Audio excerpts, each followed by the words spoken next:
వాళ్ళని పునాది చేసి ఎదగాలని, తరిమే వాళ్ళని హితులుగా తలచి ముందుకెళ్ళాలని,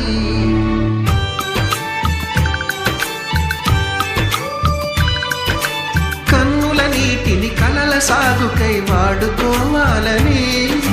కాచే నిప్పుని ప్రమిదగా మలచి కాంతి పంచాలని, గుండెతో ధైర్యం చెప్పెను, చూపుతో మార్గం చెప్పెను, అడుగుతో గమ్యం చెప్పెను, నేనున్నానని నీకేం కాదని, నిన్నటి రాతని మార్చేస్తానని.